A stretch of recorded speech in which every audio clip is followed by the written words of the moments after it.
What is up? Welcome into this beautiful Tuesday, Christmas Eve edition of Pushing the Pile, brought to you by FanDuel Sportsbook. Pete Prisco, obviously, joins the show today to break down his power rankings, as he always does. We're going to do a little Monday Night Football recap off the top, and then we're going to close out the show with our debate segment, and we're drafting the perfect Christmas dinner at the end of today's show.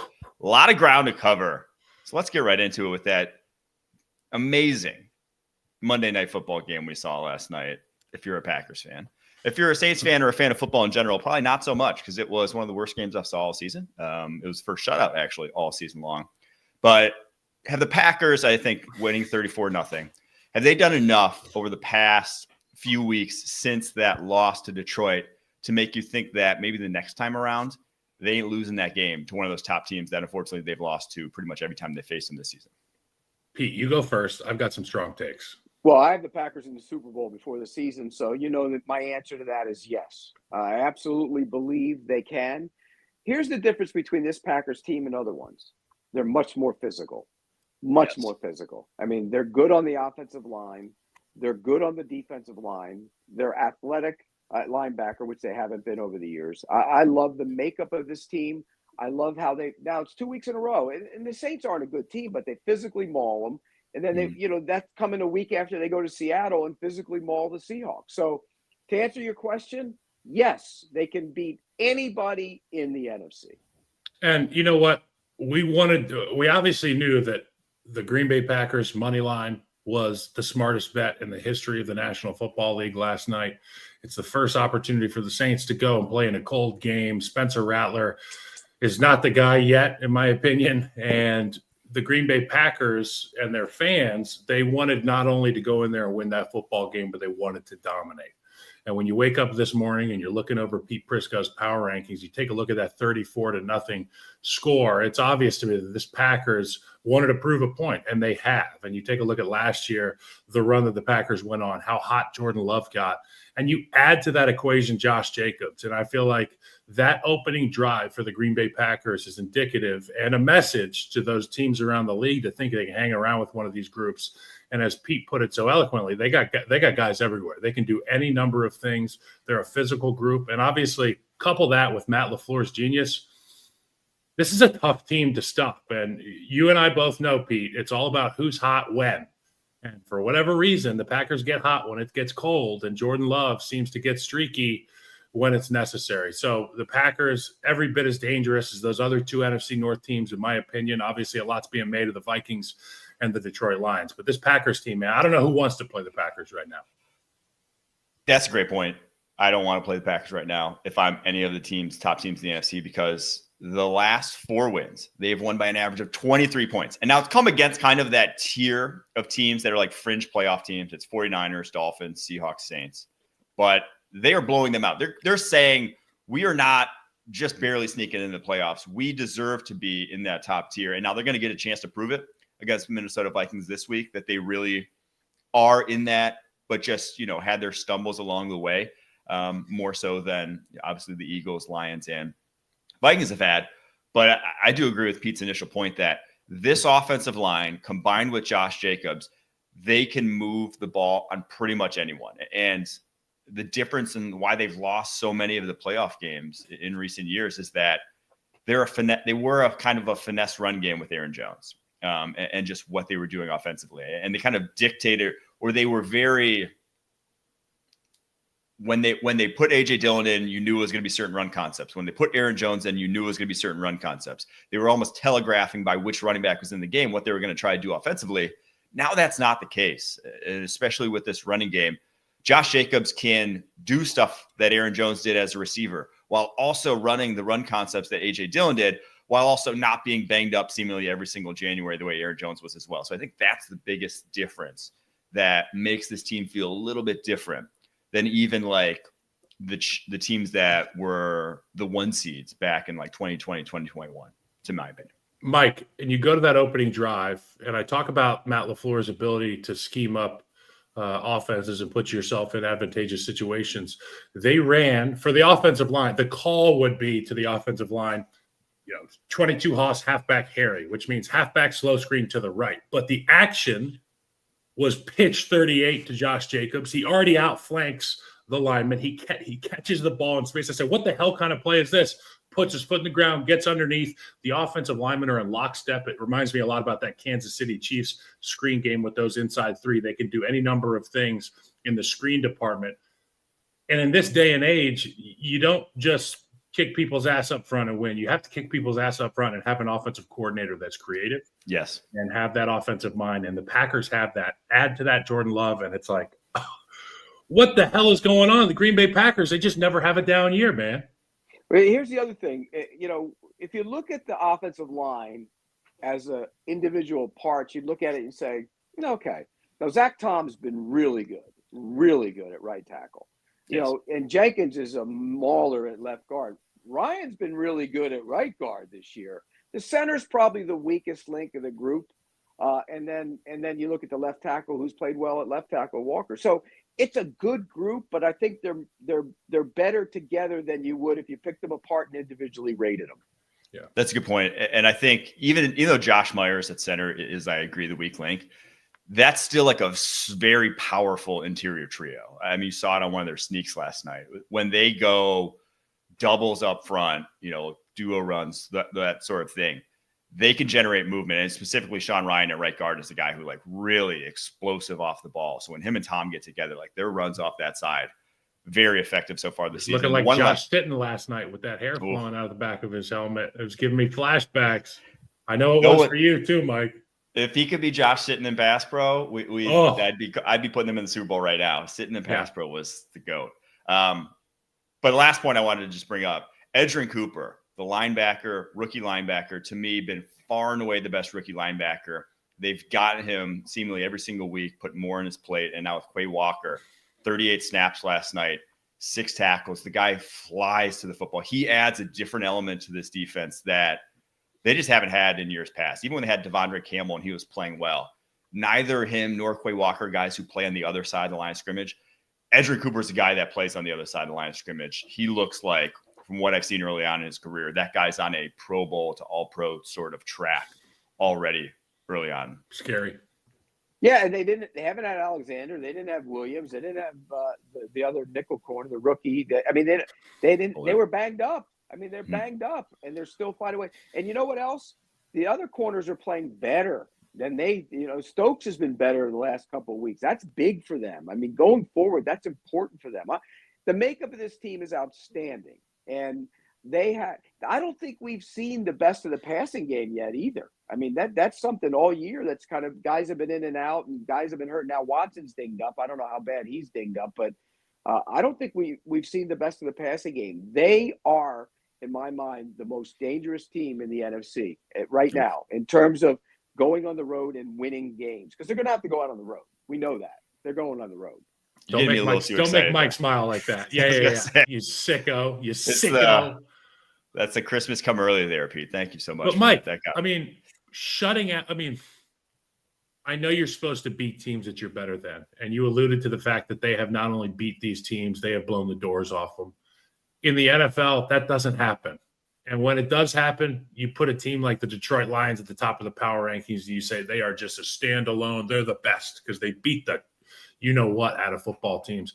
That's what we're seeing from the Green Bay Packers. So pick your poison in that NFC North. But to Pete's point, I love this group. There aren't many question marks. I'm not worried about the injuries on the defense like I am in Detroit. I'm not worried about the potential of Sam Darnold turning into a pumpkin, because we've seen it before with Jordan Love. And they throttled some teams last year down the stretch, including a red-hot Dallas Cowboys football team on the road. So it remains to be seen how long this Packers team can keep this run going. Let's hope they didn't start too early with this run this year, but it's going to be a lot of fun. And the Packers are right there at the top of the crop. Kyle, you mentioned Jordan Love, and if you look at his numbers from December 1st on the last 2 seasons, they're amazing. He has been outstanding down the stretch. This is a guy, he's not turning the ball over. And that goes back to your running game. Having the running game being what it is, it doesn't put a lot of pressure on them. That's why I say we haven't seen the best of their passing game. At some point, we're going to need to. It's going to happen. It might happen this week against the Vikings, but they're going to need to throw the football better than they've been throwing it, and maybe even more than they've been throwing it. but they can, and I think he's capable of it. Not turning the ball over and not taking sacks. He's taken 4 sacks in his last 8 games. 4 sacks in 8 games. Score 34 points, give up 0 points. Are you kidding me? It's like that high school team, the public school team that travels down to the private school and just, shows them how they play a little bit of ball. It's that ain't supposed to happen, bro. I don't care. Wait. Is the public school showing the private school? Because that ain't happening anymore. The private school's kicking the daylights out of the public school nowadays. They recruit. Depends on where you're at, I guess. Down South Florida, it's IMG and everyone else. St. Thomas and American Heritage and Chaminade and all those schools. All right, we're going to take a quick break here. After that, going to get to Pete's power rankings and our vaunted Goldilocks segment next. It's a team almost too good to be true. You guys ain't ready for us. Kick your game day off right as the Tops team tackles all the biggest headlines around the league. Who's got 2 thumbs and loves this next segment? Sunday mornings on CBS Sports Network. All right, Mike, I got this. Now it's time for the Goldilocks segment, brought to you by Travis Matthew, apparel designed for confidence and comfort no matter where the day takes you. And I just want to start off with a brief thing here. It's our first South Florida holiday season, Mike. First off, it's pretty awesome when you can wake up and go for a walk and not be frozen to the bone. But this morning, left the garage with the girls. We're going to take a walk. We heard there's a little donut pop-up down the street, so we took the stroller out. And I was like, I'm a little chilly. So I went inside and I said, man, I wish I had something that was not too hot, not too thin, something that's fashionable. And I went and I grabbed my Travis Matthew little zip up here. Beautiful, comfortable, and literally wherever the day takes you, Travis Matthew's got something that you can wear. And I mean it. I know that this is a sponsored ad read, but these guys make fun of me because there is nowhere that I go in this day and age without a piece of Travis Matthew apparel on me. It is so comfortable. It is stylish, and it's not over the top stylish. It's classic, classy looking, understated. I just love it. So now we got the Goldilocks segment. I'll let Mike I got one Pete's thing to power say. rankings. Does the zipper work on that? Because you need to zip it up. We don't need to see the jungle. Well, not to mention South Florida holiday. So I got to show I got a couple gold chains missing. Oh, hey. I got them for you over here. Come on, zip it up. We can see the jungle. Oh, you want to see it zipped up? Just for the Travis Matthew people that are thinking about buying one of these, it's an easy zip up for the big guy. My belly's not too big, so it does zip right up. Boom! Look at that. So if I get really chilly, I can zip it up. But South Florida, the sun's shining. Yeah. Natural vitamin D. Watch this. Ooh, hey, oh. Immediate Italian. Thank you, Travis Matthew. Goldilocks segment. Here we are. All right, let's get to Pete's power rankings, where the top 10 reads like this now. Kansas City Chiefs at number 1, right where they started the year. Buffalo Bills 2, Detroit Lions 3, Vikings 4, Packers 5, Eagles 6, Ravens 7, Commanders 8, Steelers 9, Rams round out your top 10. Bottom 5, Raiders at 28, Pats at 29, Jags at 30, Titans 31, and your New York Giants ain't moving anytime soon. The worst team in the NFL this season. Who's too high, who's too low, and who's just right? Kyle kicks off. I'm going to say too high is the Dallas Cowboys. And I know they're at number 19, and I know nobody's even talking about this team because they were eliminated before their win against the Buccaneers. But I have not been very impressed with the Dallas Cowboys all season long. And if I take a look around the names that are around the Dallas Cowboys here, obviously the Cardinals have been a big letdown at the end of this season. The San Francisco 49ers have been a big letdown. There's a number of teams right before that 19 spot that I think that if they could just pull their heads out of their butts, they would be able to beat the Dallas Cowboys in a head-to-head matchup. I give a lot of credit to Cooper Rush. We talked about him at length yesterday. Obviously, the team showed up and played for Mike McCarthy, and they celebrated like they won a damn Super Bowl after they beat the Buccaneers. And I guess relative to their success this year, it felt like a Super Bowl. But I have a hard time saying that they're a top 20 team in the National Football League this year. I'm going to get into the higher ranks and pick those apart here as we go along in this segment. But any opportunity I have to hate on the Dallas Cowboys, I'll take full. I'll take my shots at the Dallas Cowboys when I can. I do think we're seeing that they're not as bad as they were early on the season. I think it was a lot. I think that truly was a lot of coaching early on the season, and a lot of it fell on Mike Zimmer and not having his team ready for whatever reason. But the defensive turnaround has been massive of late. Relative to where they were at. Yes. Well, also, that's the injuries. I mean, they didn't have Parsons. They didn't have Bland. They didn't. Everybody's injured, Pete. Everybody's injured. Yeah, but that matters. They're playing better. And Parsons is a game changer, and they're playing better. They're playing because they like that Dallas lifestyle. Nobody wants to have to sell that Frisco penthouse, that flat in downtown Dallas. Things are nice in Dallas when you're winning. Parsons was there the first 4 weeks of the season, though. I mean, he was still, and they were they got demolished by the Saints in that span. They gave up, demolished by the Ravens. That defense still was such a far cry from what it is now. They could be anywhere from 19 to 23. And 23 is the Niners. That's the Bears and the Browns. They also beat the daylights out of the Panthers 2 weeks ago at their place. Yep. They got to be ahead of them. And the Panthers just beat the Cardinals, so the Panthers have better. But these teams have absolutely had diarrhea down their leg for the last month of the season. So yeah, well, the diarrhea, they're pushing the pile, and it's not. Is that what you're saying? We're in the pile, I think. I think the Cowboys are probably right where they should be. I've been very pleasantly surprised with how they've cobbled it together, and enough so that I think there's that staff staying intact. I don't see how you don't at this point. I agree. So I agree. Just good enough to screw it up again. We'll get to that debate topic actually a little later on. My team that's too high, it's the Indianapolis Colts. You have them at number 16. And I get that they just dropped 38 and the offense looked great. And Jonathan Taylor went for over 200. But this is a team that has one quality win all season long. And that was the Steelers without Justin Fields, or not without Justin Fields, with Justin Fields as the starting quarterback. So no Russ Wilson Steelers. They are 3-2 over the past 5 games. Their 2 wins before beating the Titans were a 1-point win over the Pats, 1-point win over the Jets. They don't have a single win this season that's not a 1-score win. All their games, all their wins have been decided by 8 points or fewer.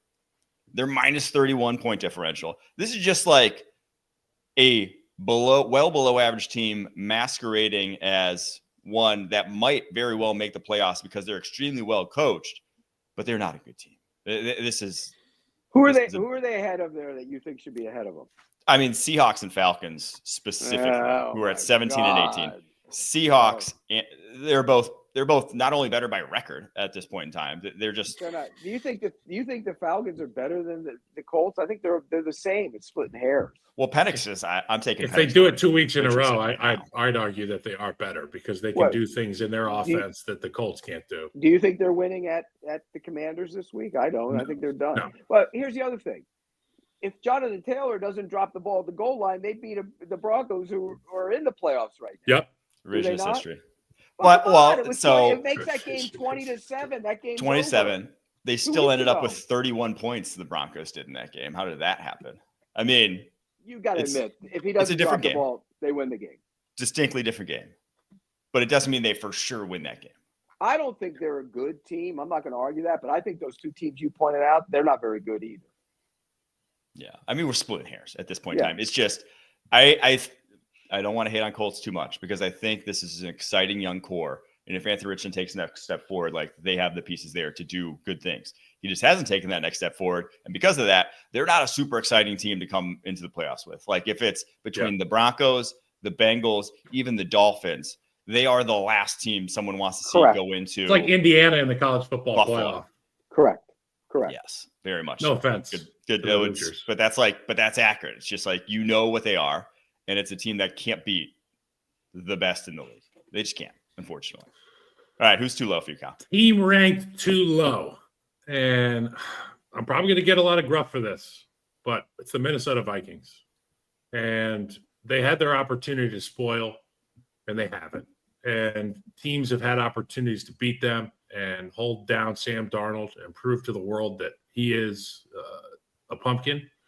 But it ain't happened. And Sam Darnold has showed up in big moments. We knew that this team was constructed as such to have success, but we also knew that the one thing that could be the Achilles heel for this football team was the quarterback. And he hasn't shown it.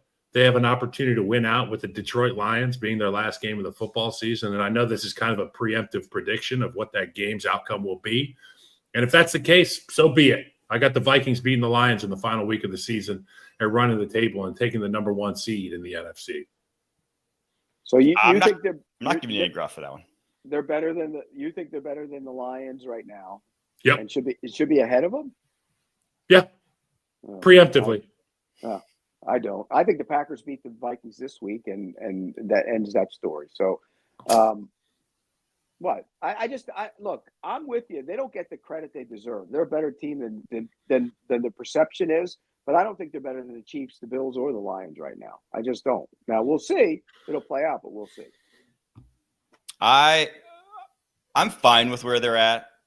I think you could make an argument for them to be above the Lions.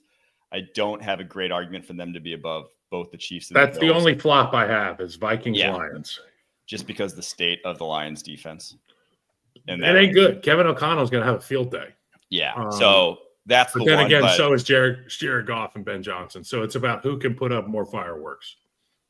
But I'm not going to argue. The Vikings, man, what they've done this year, I think you just have to give Kevin O'Connell the coach of the year. I think at this point, absolutely, he's been unbelievable. The continued success in 1-score games. It's not a fluke at some point, right? It's just they are well coached. They are well prepared. They have good game plans every single week. They show up.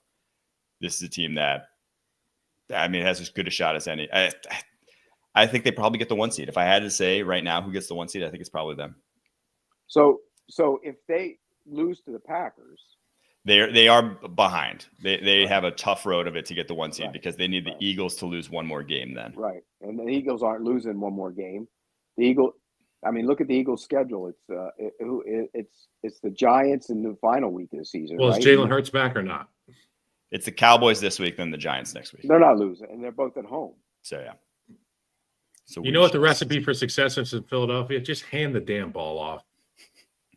They put points up last week. They just quit playing with your food, man. The problem wasn't the offense with Pickett on the field. The problem was the defense.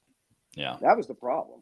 There were holes in that defense, including our Florida Man of the Year award winner, Zach Bond, looking like lost in the sauce at the goal line with the touchdown, the final touchdown. Way too wide open, in my opinion. Yeah. That brings me to my team that's too low, and I do think it's still the Philadelphia Eagles. They ran into the buzzsaw that is Jaden Daniels on the road with the demoralization that is getting your starting quarterback hurt. But they still put up over 30 points in that game. And it's still a defense that week in and week out I trust as much, if not more, than anyone else in the NFL. And if Smith doesn't drop that ball, we're not talking about how great Jaden Daniels is right now. We're not talking about any of that. We're talking about how the Eagles are probably the second, if not the best team in the NFL right now. So I think Philadelphia Eagles 6 is just too low. Yeah. Look, the defense concerned me because they allowed them to do things that normally you don't allow a team to do. A rookie quarterback goes down and drives it down and wins the game. Come on. Shouldn't have. He threw 5 touchdown passes on that defense. He ran for 29 yards on 4th and 11. There are just things there that maybe it's a one-game thing. I get it because they are talented on that side of the ball. It just that always concerns me when a defense plays like that in a key game like that. Yeah, that's a Vic Fangio coach defense, and we talked about this yesterday, Pete. What do we know about the Vic Fangio defense? They show up in big games. They're usually well disciplined. They don't give up big plays. They bend, but they don't break. You can get your 3 to 4 yards, but you're going to have to prove it to us about 12 times throughout the course of a drive that you can get to the end zone. We saw explosive plays. We saw Jaden Daniels taking off, breaking the backs of the defense. That's concerning for the Eagles. But I do think with Jalen Hurts in that football game, the entire mood of it changes. And, Jaden Daniels threw a pick at the end of the game and then was given another opportunity because of the lack thereof offensively for Philadelphia. So I think Jalen Hurts in the football game, different story, obviously. All right, let's get to the Goldilocks team. Who is just right for you, Kyle? The Goldilocks team that's just right for me is the Kansas City Chiefs. You can't argue with winning. Boo. You can't argue with what they've done in the last 2 years, the last however many years. Was it 6 that Patrick Mahomes has been in the NFL? 7? I don't even know. I just know that we're lucky to get to watch him. And we talked about Joe Thuney moving to left tackle and the luxury that they have there with an all-pro, pretty much triumvirate on the inside of the offensive line. You can move these guys around. The question for me remains, is the group going to be best with Thuney at left tackle or Thuney at left guard? Are they able to fix or get guys up to speed? Is DJ Humphries going to be back? What's the hamstring looking like? But at the end of the day, you can't argue with winning. This team has a 1 in the loss column. They find a way to get it done, regardless of who they're playing, who is playing for them. And we know this about the Chiefs. They're just getting healthier. They're getting healthier all the time. They signed Kareem Hunt. You and I kind of laughed about it, Mike. Kareem Hunt has been a massive part of that offense. Hollywood Brown back in, 5 receptions last game. Xavier Worthy playing like a dude who's not a gadget player. He's playing like a wide receiver. They are as well coached on both sides of the ball as anybody. It may not be as sexy on defense like some of this Brian Flores pressure packages, but I'll tell you what, there's no group who's played in bigger games and had better success than the Kansas City Chiefs defense. And we know it goes without saying what Patrick Mahomes can do, but they've gotten enough out of everybody that they've asked something of. And I think that the Kansas City Chiefs are the perfect Goldilocks, just right at the number 1 spot. They've earned it. I have no takes on the Chiefs. I can't. Of course you can't. Let's go back to early this season when you kept burying them week in and week out. They're not worthy. I did not bury them. Yeah, I forgot you did that. Yeah, he did. Yeah, but I remind everybody because he had tweets ready for me at certain games. Mike, me and Pete went on yesterday. We went on HQ together, and there's a new anchor named Russ, who's a really nice guy, but he kept saying the Kansas City Chiefs. Ooh. And he slid it in there like we weren't going to notice. I noticed. I will be talking to Russ when I go in there today. And Mike had tweets ready to send to me on gay. He said at me or something, and he was and you know what, Mike, you buried. But here's the difference between this Chiefs team. You talk about Thuney, and we know they had to solidify that left tackle spot. But getting Hollywood Brown going with Worthy changes the entire dynamic of that offense. You now have guys who can go down the field. You got guys who can separate. It's not Hopkins, physical, 50-50 ball winner, sit in the zone guy. It's not Kelsey sit down in the zone guy because he can't run like he used to anymore. It's guys who can go. And when Patrick Mahomes has guys who can go, it changes the whole dynamic of the offense. And I think guys who can go and time to throw. Yep, exactly. Bingo. Hey, you're a poet. You don't know it. And look, Joe Thuney is such a freaking guard because he sets inside out and he runs guys by. Oftentimes, these young tackles, they want to jump out of their stance and get to the point of contact before the defensive lineman, before these defensive ends. These rushers are superior athletes to us. We know that, and we're moving backwards. Joe Thuney has a rock-solid plan. Patrick Mahomes knows Joe Thuney's plan, understands that he can now step up in the pocket, not worried about a guy getting beat underneath at the tackle position. Creates a lot of presence of mind, I would imagine, for a quarterback. We saw the longest regular season rushing touchdown of Patrick Mahomes' career last week. And by no surprise, Joe Thuney runs his guy by. There's a hallway there for Patrick Mahomes. He can do a number of things. And also, what does Patrick do? He throws the ball well running towards the line of scrimmage.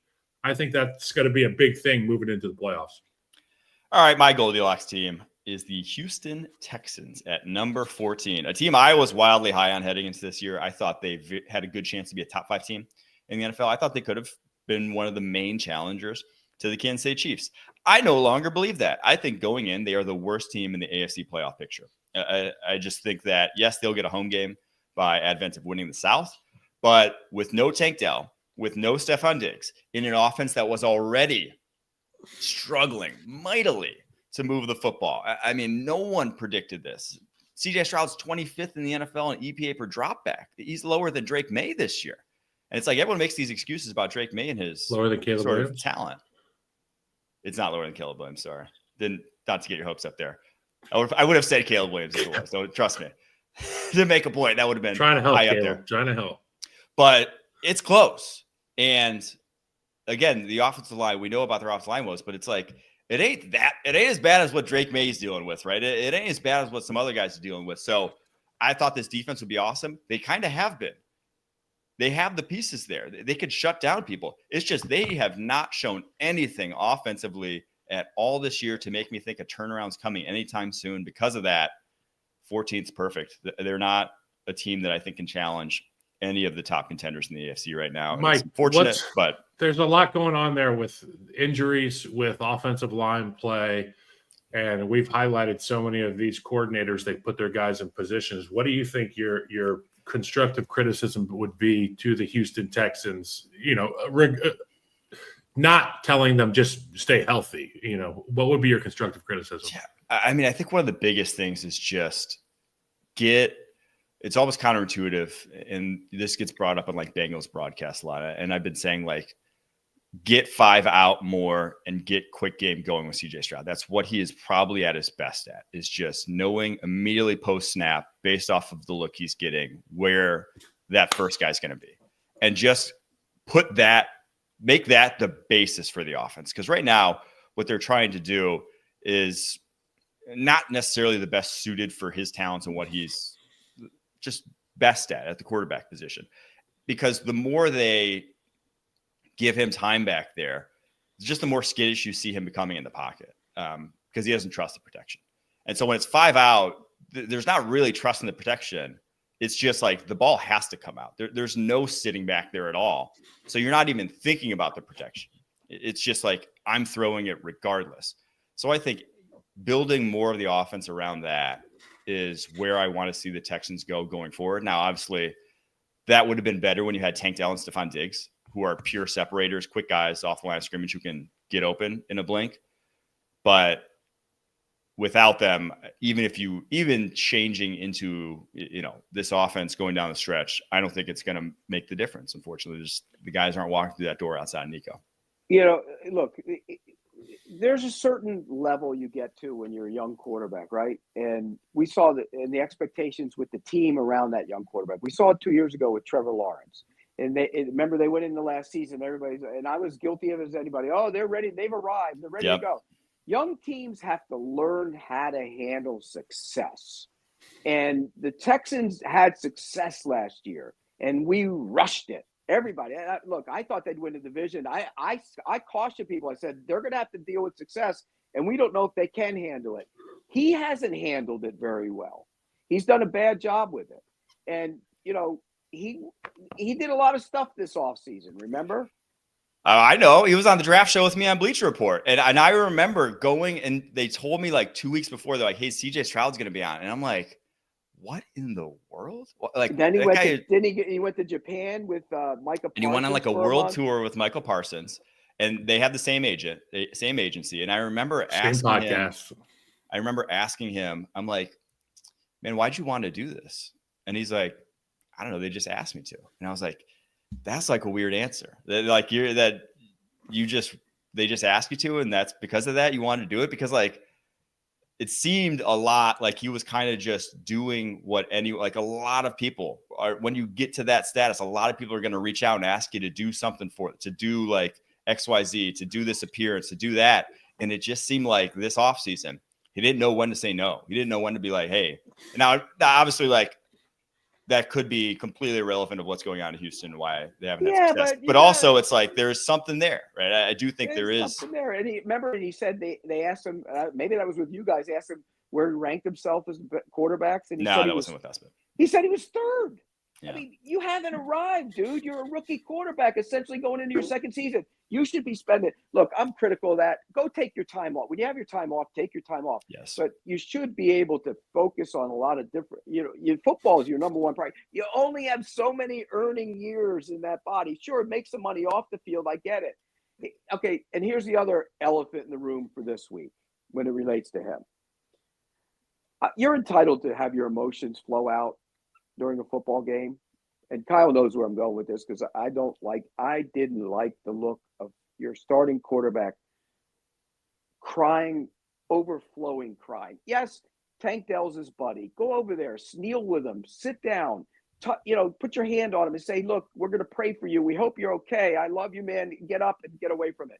When your teammates see your starting quarterback in that state at that moment in a key game for you, that's not a good look. That is not a good look. I understand emotions. I understand the ability to express yourself and let him out. But go over, and he's your best friend. Go over there, kneel with him, pray with him, say what you have to do to him. But don't pop up and let the team and the world see you in that state. I just don't think that was a good look for him as a quarterback. I'll give you credit. I'll give you credit, Pete. You are consistent. And I will say this: when you are in the National Football League and you deal with these guys all the time, and you're best friends with some of these guys, to see them go down in such a traumatic way. I remember when Zach Miller went down in New Orleans in the corner of the end zone, and his knee popped completely out. He was in the hospital for many weeks, with dozens of surgeries to try to get his leg back in the right spot.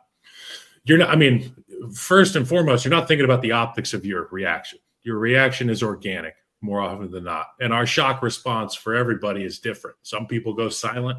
Some people get angry. Some people get emotional. And it's obvious to me that C.J. Stroud is confident enough in his standing in the locker room and his place in society to let his emotions show. And I appreciate that. But one thing I'll never do is bash a guy for showing emotions. Obviously, people can say, don't cry.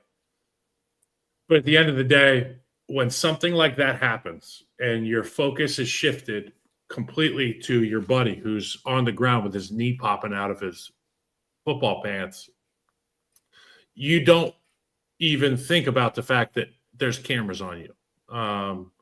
So I would say that it's probably as organic a reaction as you can see. And is it the way I would have responded? No, I probably would have been pissed, chucking my helmet. Right, people would have probably had something to say about that too, Pete. Well, people have, but it's a new day and age. We've been told to show our emotions. We've been told don't be ashamed of having love for your brother and your teammates. I'm not, the camera stuff doesn't bother me. I'm talking about his teammates looking at him and seeing that, and you have to go console your starting quarterback sitting on the bench almost. And then I get it. You're angry. You're mad. And look, he has a right to feel any way he wants to and shows emotions. I'm just saying, from an optic standpoint, if I were his teammate, I'd say, come on, dude. And you would say to him, and my thing would be, it's not like the Hamlin thing where we thought he was, dying on the field. I understand that. This was a knee injury. Football injuries happen in the National Football League, and this is everything when you're a football player. Everything is what your body is, and for C.J. Stroud, everything is what your receivers are. And for Tank Dell to go down, who's his best buddy, I can understand the reaction and him wearing his heart on his sleeve. I appreciate the organic nature of that. But at the same time, I understand why people would say, I don't want to see him, that's not the reaction. Crying. It's not crying. It's the distraught, emotional, carry it over to the bench thing for me. I agree with the way Pete's saying it. If you cry, there's a difference between showing emotion in a somewhat like no Sean Marino during the anthem versus. Yes. Correct. I mean, this, showing that it means something, but that also hey, I'm going to lead us through this. But the way Stroud was reacting was, if you're looking to him for leadership at that point in time, you're not going to come away being we have the job to do still. You're going to come away saying, this is over, right? It's almost the feeling you got from that team after that. And it's the feeling they had all season with their lack of success. Granted, they are the division winners, and you said it best. They're the worst. They're the worst team in that side of the playoffs. In many people's opinions, C.J. Stroud feels that. He also feels the expectations. He also knows people are talking about him and Micah and the offseason and Japan and all this. And this is just a culmination of so many things. And we've all been there where there's this one straw that broke the camel's back. To put some context to it, though. Maybe I'm a crude man, but I think after a certain point, I would have gone over to the bench and said, hey, dude. Lock in. Right. Get your head out of your behind and go play football. It's your job, and our job is hinging on how you react to the next series when you go out there. We all love Tank Dell. We want him healthy. We want him on the field. But Kyle, you know this, and happens in the NFL. It's a cruel business. It's a cruel business. When a guy gets hurt, and Tank Dell is a big part of their team. But you know this, next week, 2 weeks, when Tank Dell comes limping through there on his crutches, he's a ghost. He's done. He's dead to them. That's just the reality of the NFL for this time being. Hopefully he comes back and he can play again. But in the moment, your job is to go win football games, and Tank Dell is no longer part of that. It's sad. It's a cruel business. But the way he reacted to it, I get it. You know, let yourself go, get angry, get upset, get emotional. But at some point, you have to stop and go on to the next thing. For some context, Tank Dell, CJ Stroud was literally the reason he got drafted to the Texans. He told them after he drafted him that the front office there in Houston that he wanted Tank Dell. They had thrown together before that draft series and knew he was one of obviously the best separators in that draft class. They got him in the 3rd round, best friends. That's why the emotions were to the point they were. But again, I do tend to agree that there was a difference between being upset in the moment and being emotional in the moment and how Stroud displayed it. So, and more power to him, by the way. You're entitled to handle yourself any way you want to. And that's, if you're an emotional guy and you know, and he certainly is, handle it the way you want to. But it also doesn't preclude people from saying, hey, you went a little too far either. And that's where I think, and look, I'm one of those guys, move on to the next play. You have to handle it. That's your job. All right, that was the Goldilocks segment, brought to you by Travis Matthew. Apparel designed for confidence and comfort, no matter where the day takes you. All right, we're going to take a quick break. After that, going to get to our debate segment right after this.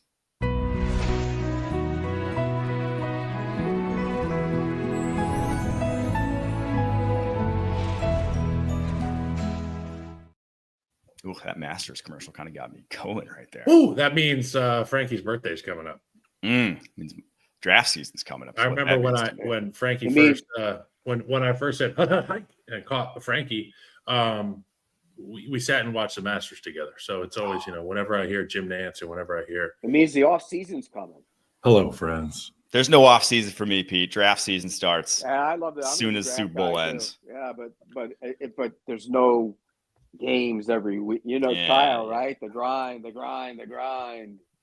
Speaking of games every week, and now on Wednesdays, will the Christmas Day games be an inferior product because of the timing? Will the NFL bring them back next year? Christmas falls on a Thursday in 2026.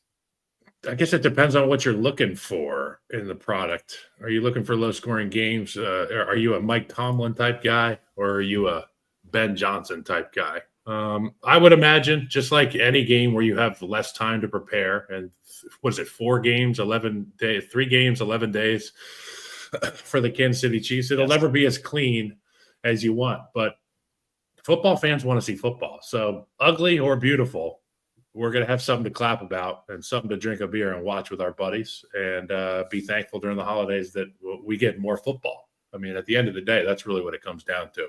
I think if the NFL had their way, they play every damn day of the week. I mean, I really believe that. And you know, it's funny. We were watching the games on Sunday, and the Steelers and Chiefs were issuing practice reports. I mean, injury reports, you know. And during the game, yeah. Yeah. So Sunday, for their Wednesday game, they're putting out an injury. So is it too much?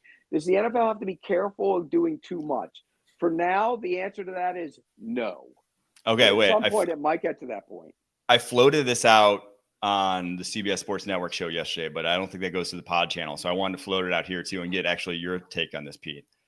What do you think of my conspiracy theory that the NFL scheduled the 4 teams that played from Saturday to Christmas are all AFC teams and pretty much all contenders in the AFC. It's the Texans, it's the Steelers, it's the Ravens, it's the Chiefs. That the NFL wanted to give the Bills and the Bengals and the Jets the easiest path in the playoffs. And like 2 weeks before the playoffs start, the easiest path possible in the playoffs. So they took 4 of their biggest competitors not away, but like gave them this gauntlet that they have to go through that is going to be difficult on their body and is not going to have enough time to recover to get them back to playoff shape. Should it be? Well, so the NFL doesn't want the story of the three-peat? They want. I mean, a Bills Super Bowl would be better for the NFL than a Chiefs three-peat in terms of fandom. Dominance in the NFL does not breed. I agree. They want parity. They want new people wearing the crown. They want parity for the regular season, but the story of going for the three-peat is come on. That's good for that's three-peat's great for sports writers like you. People hated the Patriots. People were so them. bored with the New England Patriots. People didn't want to see that. They wanted a new. They like the Chiefs. They're a fun little. They're fun. Go talk to Pete. I'm telling you, people hate the Chiefs. No, people cannot stand the Chiefs. Michael Jordan going for a three-peat is a better story. But the NBA is more of a personality-driven league than the NFL, where its fan bases are loyal to teams. Their personalities. Taylor Swift. They want the Chiefs. You just named all the they don't want to go. People hate them. We've seen the NBA numbers. You don't want to go the NBA route. You want to focus on the teams, the franchises that to be the premier. I disagree in the NFL with you, but you make a point that the Bills being sitting on the sideline have a major advantage. I mean, I don't think the Jets are taking advantage of it, and Bengals probably aren't either as their season went out. But the Bills have an advantage not playing 3 and 11 days. But they will play on Thursday next year. They play on Thursday. They will have Christmas Day games, and you know what? They might have 3. They might have 3 that day, 2 in a day and 1 at night, like they always do. All right, next topic: will we see another stumble bum type trick play out of the Lions this season, Pete? Okay. Everybody loved that play. I'm on the other side of that play. Oh, of course you are. Well, the play would have worked whether he stumbled or not. It was the tight end leak. It works all the time. If you get the right defense, it works every single time. You didn't need that. What if he stumbled and he truly fell down? It's a sack. He ain't getting up and making that play. That's why you practice it. Yeah, I don't. What's the point of it? What's the point of it? To be like, I'm Ben Johnson. Check this shit out. So every single time he stumbles now, oh, here comes that trick play. Look, just at some point, he just play football. That play works whether he stumbles or not. It was a great play call. He didn't need to stumble. And here's the other part of it. Why'd you show it in that moment? To give everybody that was wild to me. Prepare for it. Now they throw out trick plays on a weekly basis, and they kind of do willy-nilly. It's not, like the Penny Sewell throwbacks like at the end of a game. So they do random stuff. They probably have a bag of tricks still up their sleeve. It takes away time from that defensive meeting where you could be spent focusing on their base personnel and base offense when you have to worry about, and if they do this, and if they do this, and then also watch him, it takes your eyes elsewhere. It takes your focus away from playing that game. The whole play is the tight end leaking out. It isn't a stumble. Yeah, I mean, that's a staple of their offense, of the wide leak. But this just another way of getting into it and another way of dressing it up that I do think it – I mean, I think it matters. You saw the eyes of the corner on that side. He was staring in the backfield. Would he have been on a token fake? I don't know. No. And sometimes you hear that roar of the crowd. And when they were in Chicago, you get to stumble. People go, It is a great People start looking back there. Next thing you know, bombs over Baghdad.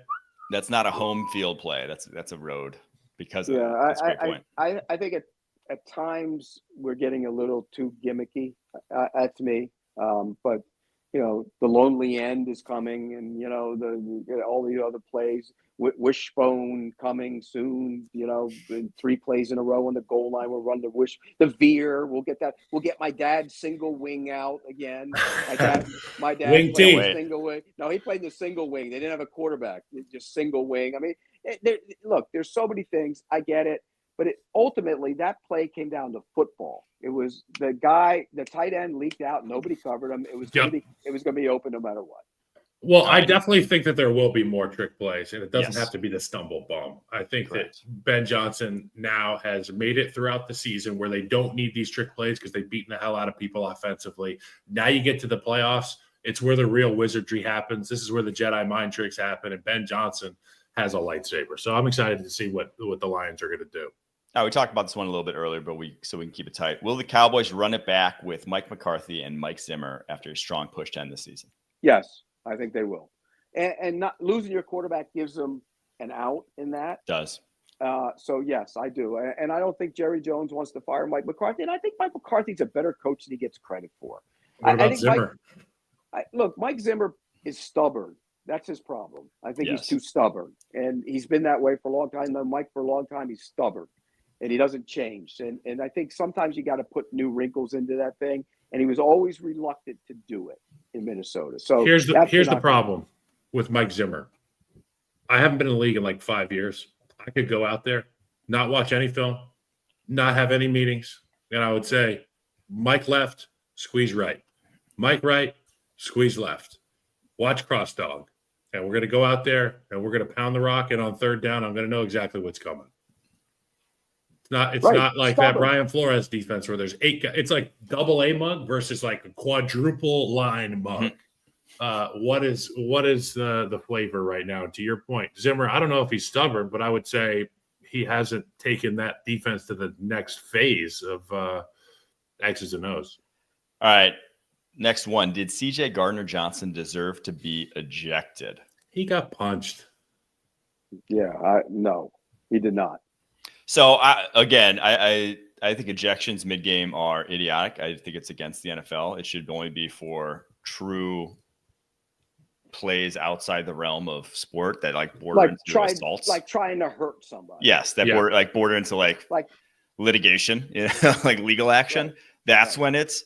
But if it's in the moment of the game, and the 2 taunting rule is the dumbest thing. If I have a guy who's already taunted twice, I want him out there as the opposing team so he can do it a third time. If he's dumb enough to do it twice, keep giving us yards. Give me the third one. So in that specific one, though, I do think we didn't see exactly because you could tell by the ref's reaction. He immediately goes CJ Gardner-Johnson. And CJ Gardner-Johnson was the instigator. And if our goal is to flag the instigator, he was it in that situation.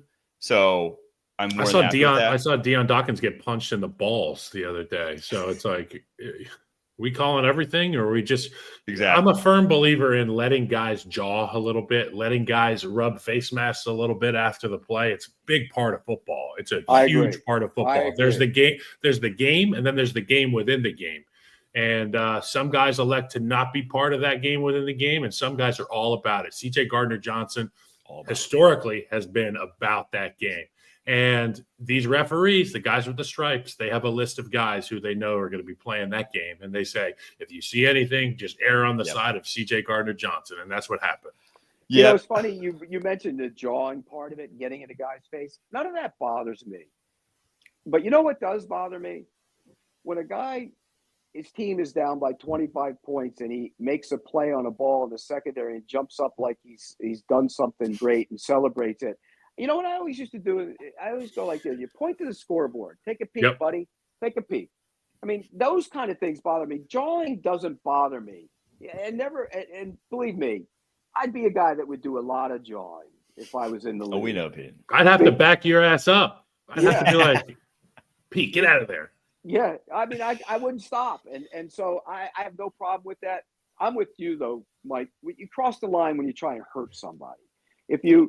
Then you got to go. Then you got to go. Like if you're stomping a guy's leg like Sue in Detroit. Yes. Or you put your fingers in their eyeballs and try and gouge them out or something. Or cutting a guy from behind. Yes, then you got to go. You got to go. Yes. But if we're out there playing backyard, holiday football with our boys, like let the dogs rub their heads a little bit. Yeah. Let them get pissed off. Of course. Yes, I agree. All right. True or false, the Raiders' meaningless win cost them a shot at the top 2 QBs in the draft. True. Say goodnight to no. I mean, why the hell did anybody not get down on the – hey, it's time to let him score. Let him score. Yeah. Mac Jones in the game. It's 4th down, but let him score. I mean, Mac Jones would have checked it down anyway, so it didn't matter. It was, 4th and 12, and he checked it down. So, yes, I think they did blow their opportunity. Leave it to the Raiders. I mean, what do you do now? Because you figure if it's New England's not going to take a quarterback, though. So if New England's number 2, they could trade out of there. If Tennessee's at number 2, they're going to take one. If Jacksonville's at number 2, they're going to trade out of there. So there is still a chance to go up if it's not one of the teams that needs a quarterback, correct? That's a gamble. Yes. But now you're competing with other people for that, too. So they didn't necessarily get themselves out of it completely, but they will not be drafting too organically. It's the Giants' schedule. They have the Colts and the Eagles. They're not winning another game. The Patriots have the Chargers and the Bills. They're not winning another game. Well, the Bills might rest the last game. True. And the Eagles might just say, F the Giants. And let them win the game. Right. Then they don't get their quarterback. The Eagles might not need the game either. Browns Right? play And Dolphins. Saquon Ravens. may say, hey, Nick, I don't want this record. I want to punish the New York Giants. Here's the other thing, though. The Raiders play the Saints this week. Saints did not look good. Saints did not look good, and they're starting a back quarterback. So that one could be a toss-up as well. Yeah, So the Raiders are going to have – the Raiders want a quarterback. They're going to have to go make a move to go get one if they want one of those two guys. And trust me when I say that Tom Brady isn't going to wait around to see what the draft order is and all this stuff. He has already indicated to Mark Davis, in my opinion, who he would want to be the quarterback. And who do you think it is? I don't know. I mean, I never played quarterback, but I would imagine the GOAT is very, very set in his ways about his opinions about head coach and What about this one? The Vikings decide to keep Sam Darnold, pay him, and trade J.J. McCarthy to the Raiders, who's a Michigan man and a Michigan man. I mean, Pete could be onto something. I'd be curious to see. I don't think they would do it. I don't think the Vikings would do it. Truthfully. Well, the Vikings don't have any assets anymore. They traded them last year in the draft. Right? They traded up to get Dallas Turner, and they traded up to get J.J. McCarthy. So they don't have any assets. They have no. So why not, if you really believe Sam Darnold is your guy, and remember, they drafted J.J. McCarthy last year not knowing Sam Darnold was this guy. So now you find out he's this guy. You pay him. You keep him. He's happy. You're happy. You trade J.J. McCarthy. You get all these assets back. I'm intrigued. The old switcheroo, dude. And from Raiders' perspective, that would probably be preferable to the assets they'd have to give up to getting back in this quarterback class. Right. And if you compared J.J. McCarthy to these two quarterbacks, I don't love J.J. McCarthy, but I'm also not 100% in love with these two. So it makes sense. I fixed it. I fixed the Raiders. All right. That's awesome. So who's the coach? Commitment to excrement. Who's the coach?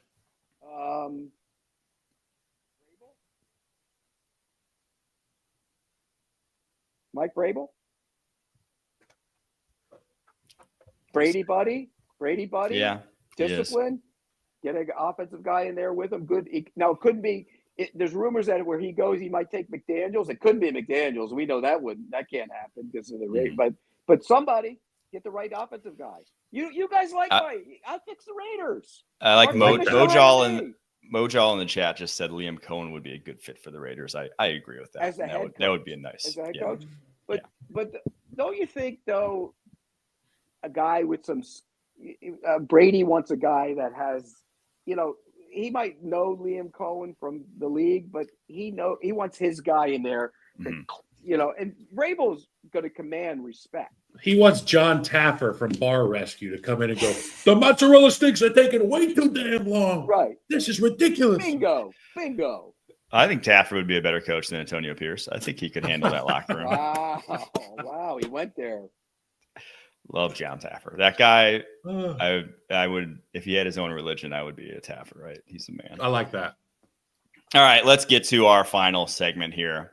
We are drafting our perfect Christmas dinner. We get a main course, so the main dish. We get a side dish. We get a drink, and we get a dessert. Pete, then Kyle, then me. Kick us off, Pete. Lasagna. Oh, paisan. There's nothing better. Of course, you're going lasagna. There's nothing better than lasagna on Christmas. Come on. Look, you can have your turkey. That's Thanksgiving. You can have your ham. I don't like it.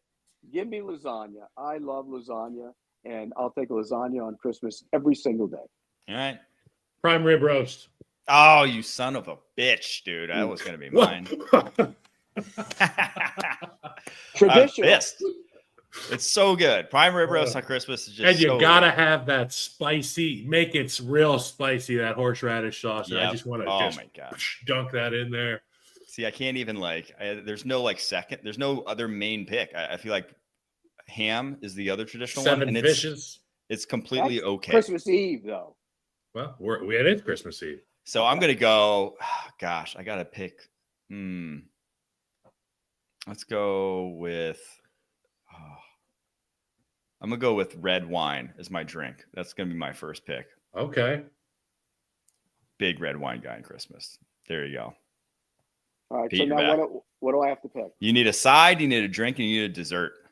Okay. So my side, the starter, they've taken it and Americanized it and called it charcuterie now, but it's antipasto. Antipasto. Yeah, we have we got the whole setup over here. We start with the antipasto. You bring it in. You got everything. You pick the little peppers. You got the salami. You got the Put them sausage. together. Boom, boom, boom. That's what I'm having for my side. I feel like I'm just hanging out at my mom's Christmas party when I'm reading Pete's preferences here. This makes me feel right at home, you know? And you're right. I don't know why they said charcuterie board. It's just antipasti. That's just what it is. They took it from us. Yeah, those bastards. For a drink, red wine is taken. It's always a good option. And it was the more sterile of the options way back in the day. People didn't trust water, so they drank beer and wine. And that being said, I'm going to go beer. South Florida, the weather's nice. I can drink a beer. And I'll put beer and a small cigarillo in there. Beer and a cigar with my father-in-law who's going to be down here. I'm going to go with pecan pie for the dessert. Going to take off the number one dessert pick right off the gate here. Steal it from you guys. Make sure I get in my dessert. Also a Diane Long special. They're tremendous. Well, I'm going to take the greatest dessert of all time to add to the theme of mine. Cannoli, baby. Give me a cannoli. It's an Italian Christmas. I have cannoli. You know what? In honor of my late grandmother from years ago, she died a long time ago, I'll add in a side dessert because I want to. Strufoli. And strufoli is fried dough balls with honey on top made into a Christmas tree. And you just sit around and you pick the thing apart. That sounds pretty good. Yeah. And so I'll have my cannolis and my strufoli. That's my dishes. All right. Okay, so now I get to do, or you're up again, Mike. No, you're up. You need salted maple syrup pie. Wow. You went creative. And here's a picture of it. Can't say I've had it. These are the options that Kate sent me the other day. It's either the sugar cream Hoosier pie or the salted maple syrup pie. Ooh. We had a good Hoosier Daddy chant going there at Notre Dame Stadium. Oh, buddy. They got their asses whooped. Kurt Signetti needs to get off the desk, okay? Ooh, do yourself a couple favors. Go have another light beer. Go. I don't know. I like the guy. Shane Gillis got him. That was incredible. Shane's like, I'm embarrassed for him. All right. I'm going to go. Gosh, what do I have? So I have side. I'm just going to go with mashed potatoes. Good, traditional, creamy mashed potatoes. Give me that as my side. You want any skin in there? Like, roughly mashed? I don't love skin in the mashed potato. No. Myself. No lumps either. Make sure that damn thing is smashed. Whipped. Yep. That's the way I like them. All right. So what do I need a drink? You need you took I don't like wine. I'm the only Italian guy in the world that doesn't drink wine. And you took my beer. So what am I going to have? What the hell am I going to have? Have a nice glass of water, Pete. No, you know what I'm going to have? You gotta have I'll have a vodka drink of some sort. Okay. You can, like a cosmopolitan. You know what? I want to be lively. If I'm having a full family gathering, I'll have Tito's and Red Bull. Light the fire off. Pete drinks Red Bull vodka at Christmas. That's ridiculous. A lot. There you go. My family, light ice. Everybody's all wired up and eating. I'm gonna go potatoes au gratin. One of my all-time worst. You don't like potatoes au gratin? No, I don't. Somebody spilled a dish of au gratin on Pete when he was a young man. He's had a vendetta against it every time. He hates thinly sliced potatoes. I've never been much of that. Mix the potatoes in with all that cheese, cream, and what you do is you get in that oval dish. You get the burnt edges around. Yeah. They make now is the dish that has pretty much a river in it, and you make like those brownie baking dishes where you get edges to every piece. See, look, I You like do it like cheese. that. Woo. I like cheese and I like potatoes, so I don't mind like a baked potato with cheese in it or something. I don't want that cream mission. Get it all mushy in there. It's gross. Gross. All right, my Undercooked. last pick. My last pick. I got my main left. I'm going to go beef Wellington for my main. Yes, Elite dish. that's great. Counts as a holiday Christmas dish. You know, you Just- could actually tell how we were raised by the dishes we picked. Mike is going to have the beef Wellington. Sir, would you deliver that over to the table, please? Next up on, I will have you pour me a glass of wine. And when it was at my house, we're like throwing food. I got on the table. I got high taste, Pete. I can't deny it. So Like my classic. favorite thing about beef Wellington is that it's like a British, staple, I guess. And whenever I'm like making fun of food in Europe, particularly in that part of Europe, people say, "Well, we have beef Wellington." I'm like, "You just named a steak with bread around it." Yeah. I just You don't didn't get reinvent it. the wheel here. I don't get it. It's an art. It's an art form, and Gordon Ramsay perfected it, I guess. And that's kind of his staple dish. You know, you cut it and you go. Look Well, if at you that want steak, right if you there, want bud. steak, have steak and have a side of bread. Why do they need to be wrapped around each other? It's not like it's a steak sandwich. That's hilarious. It's good though. I mean, it's pretty bomb. All right, there's I our. thought it was highly overrated. I'll be honest with you. But you know what? I've never been sitting at the table and said, "Sir, I'd like another piece of my beef Wellington over here," like they do at the Renner house.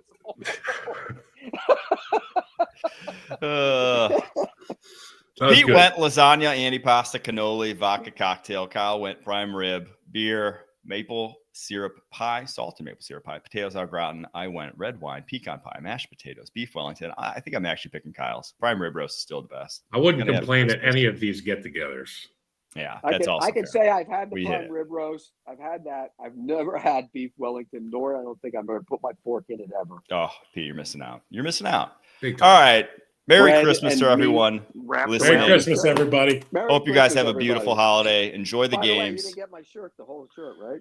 Oh, there you go. Instead of gifts, giving- I'm giving everyone my opinion. Merry Pete, Christmas. Pete, we get that every day. So nothing special here around Just the holidays. enjoy your beef Wellington over there. Hey, if you got to watch one Christmas movie, which one are you watching? What's the It's one? Wonderful Life. Oh, no. I was going to say, gosh. Love Actually. Die Hard. It's a Christmas movie. Oh, that's All right. your, I could have guessed that, Pete. I could Thanks, have guessed Pete. it. All right. We'll be back on Thursday, breaking down the Christmas games and previewing the weekend. Until then, keep pushing.